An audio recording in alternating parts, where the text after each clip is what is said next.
মহিলাকে দাও, ওই লিমের হাতে দাও। দেখলাম যে আপনি দাঁড়াইলেন। আপু পানিটা লইন। হ্যাঁ ভাই পুরো হয়ে গেল।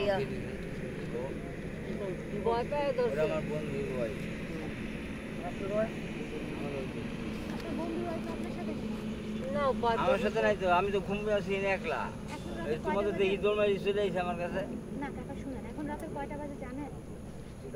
3টা কাছাকাছি। আপনার ওই আপনার বন্ধু উনিও একই পথের প্রতীকেরা। আচ্ছা আজ প্রথম না, এর জন্মের থেকে আচ্ছা এই কাজ করে যাচ্ছে। এই কাজই করে তারা, এই প্রতিবন্ধী যার সরবরাহ, মানে ঘর নাই, বাড়ি নাই, দুন নাই, কিছুই নাই, কারোরই নাই।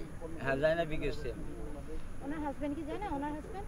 হ্যাঁ ওনার হাজবেন্ডও জানে। ওনার হাজবেন্ডও জানে। ওনার যে ইনকাম করা টাকা, এই টাকা থেকে কি ওনার হাজবেন্ডের ভাগ নেয়? হ্যাঁ দেয়। আমাদের হয় বয়সে ছোট হবা। জি আমাদের কথা আমার দিয়ে শুরু করতে। এই একটু ধর তো। আচ্ছা এই আশিক। আপনার নাম? আশিক এটা ধর। আমার বাড়ি হলো আর কোনো কথা ছেলে মেয়ে কয়জন আপনার? মানে রেড পুরোছেন খালি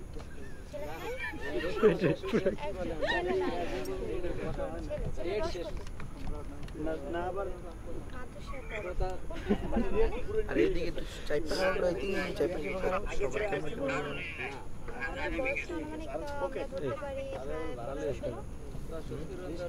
না 30-35 বছর তোমার তোর বয়স ছেলের বয়স একটু জোরে বলতে বলেন ওনারে। শোনেন, আমার এই স্বামী তখন ভালো ছিল, মিশা কথা আগেও যা বলছে এখনো তাই। কাজ করতে দিতাম না,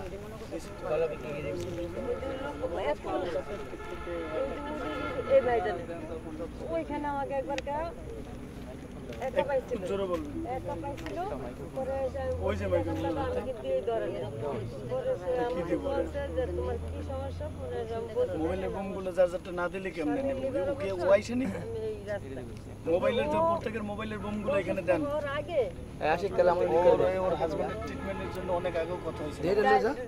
ডাল ভাত খাওয়ানোর জন্য বলছিলাম না দাদু, আমাকে বিয়ে করছে, কিন্তু আমিও বলছি ডাল ভাত খাওয়ার জন্য বসছি, আমি এটা তো ছাড়ার জন্য। দেন তো বোমিং গুলো দেন ভাই, একটা ক্যামেরা আমার সাথে, মোবাইলের বোমগুলো ছড়ায় দেন না।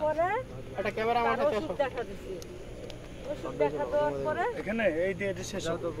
ওষুধ দেখা দেওয়ার পরে পরে আবার আমি এই রাস্তায় মাসের কাছে ভিক্ষা করে আবার মাসের কাছে চাই আমাকে আবার চাই নালে তো জমবে না। মানে সে রিক্সা চালাতে পারে না, কি রিক্সা চালাতে পেটে টান লাগে। আর বোমিং গুলো কোথায় মোবাইলের কি দাদা? বলেন, আপনি বলেন, আপনি কন্টিনিউ করুন, সে ওই রিক্সা শুনবে। চালাতে পারে না, তোমার মতো আমারও ছোট বোন খোলা লাগবে না। রিক্সা চালাতে পারে না, চিন্তা দিলাম ম্যাডাম। মাইতুর করে টাকা পয়সা লওয়া লাগা। এই সন্ধ্যার সময় কি কম হয় যে সব যে মানুষের সামনে তো আর দেখানো যাবে না, সন্ধ্যায় আমার খাইছি হে অন্য পয়লা রয়েছি সামনে ঘর বারো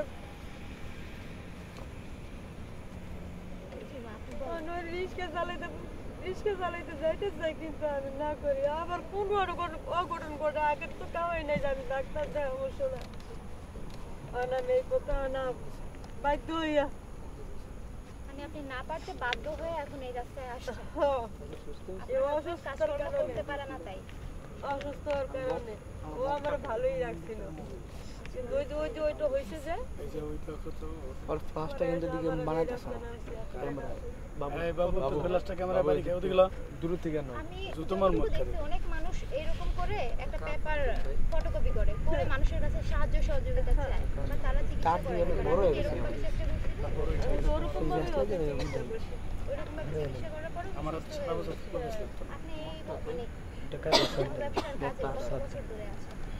আগে ছিলাম অনেক বছর খারাপ 2 মিনিট ওয়েট কর, আমি ছুটাই করতেছি 2 মিনিট ওয়েট কর। আপনি আগে এরকম দেওয়া ব্যবসায়ী ছিলেন, উনি আপনাকে বিয়ে করছে এবং সুন্দর একটা জীবন চেষ্টা করছেন, তারপরে ওনার অসুস্থতার জন্য আপনি আবারও এই রাস্তা বেছে নিয়েছেন।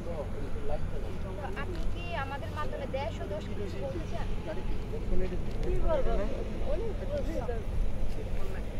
কাজ হয় দেখেন না, আমরা প্রত্যেকের ভিডিওটাই চেষ্টা করি প্রত্যেকটা মানুষ প্রতিবেদন কার মাধ্যমে আল্লাহ হেল্প করে সেটা তো আমরা বলতে পারবো না। যদি হেল্প করে তাহলে এই পথে থাকা দরকার আছে নাকি? পথে মানুষ থাকে। দেখেন আপনার হেল্প আগে চাইতে হবে।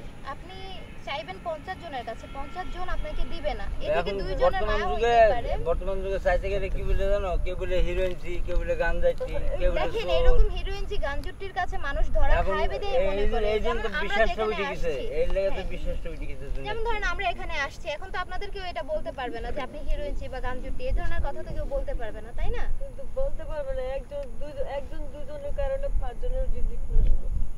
না, এখন রিজিক তো আল্লাহ দান করে, রিজিক তো আর কারো হাতে নেই। এখন আপনার রিজিক যদি থেকে থাকে অন্য কারো মাধ্যমে আপনি সাহায্য পাবেন, সেটা অবশ্যই আমাদের মাধ্যমে আপনি পেতেই পারেন। এই জন্য আপনাদের কাছে বারবার করে আসা। দেখেন এখন রাতের প্রায় 3টার উপরে বাজে, আমরা এতগুলো মানুষ আপনাদের জন্য হয়ে কাজ করতেছি, আমাদেরও তো কষ্ট হয়, কিন্তু আমরা ওইটাকে সার্থক মনে করি তখন যখন আপনারা কোনো সাহায্য সহযোগিতা পান। আপনি কি আর কিছু বলতে চান? না না, সাহায্য সহযোগিতা পাইলে বলতে চাই আমার স্বামী